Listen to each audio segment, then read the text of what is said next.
हमारे सौर मंडल के बाहर के तारों की परिक्रमा करने वाले ग्रहों को एक्सोप्लैनेट कहा जाता है। 1992 में पहली बार एक्सोप्लैनेट मिलने की पुष्टि की गई थी और अब तक 6000 से ज़्यादा एक्सोप्लैनेट्स खोजे जा चुके हैं।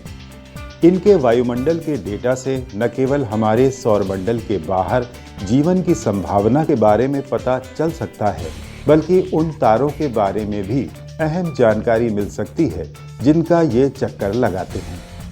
एक्सोप्लैनेट्स की पहचान तो बहुत सारे स्पेस मिशन कर सकते हैं, परंतु इनके वायुमंडल की संरचना के बारे में ठोस जानकारी इकट्ठा करने के लिए इनको लंबे समय तक मॉनिटर करने की ज़रूरत है। इसी उद्देश्य को पूरा करने के लिए नासा ने एक छोटा परंतु शक्तिशाली सैटेलाइट अंतरिक्ष में भेजा है, जिसका नाम है पैंडोरा।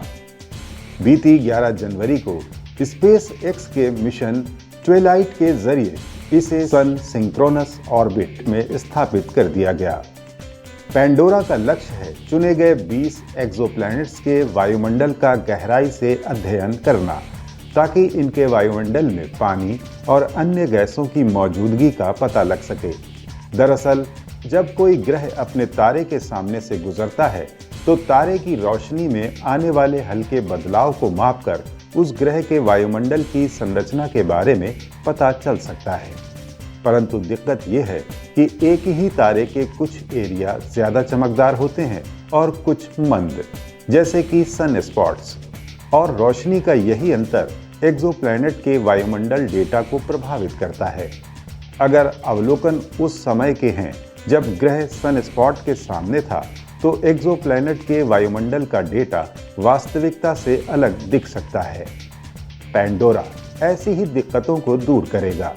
ये 1 वर्ष में लक्षित एक्सोप्लैनेट और उनके तारों के कुल 10 अवलोकन अलग अलग समय पर करेगा। हर एक अवलोकन 24 घंटे का होगा, जिसमें ये विजिबल लाइट में तारे की चमक पर लगातार नजर रखेगा और साथ ही इंफ्रारेड डेटा भी इकट्ठा करेगा।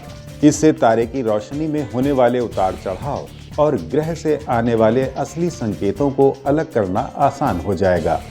इससे वैज्ञानिक जेम्स वेब टेलीस्कोप से मिले डेटा में तारे की वजह से होने वाली गड़बड़ी को समझकर साफ कर पाएंगे। यानी पैंडोरा जेम्स वेब की खोजों को और ज्यादा भरोसेमंद बनाने में मदद करेगा।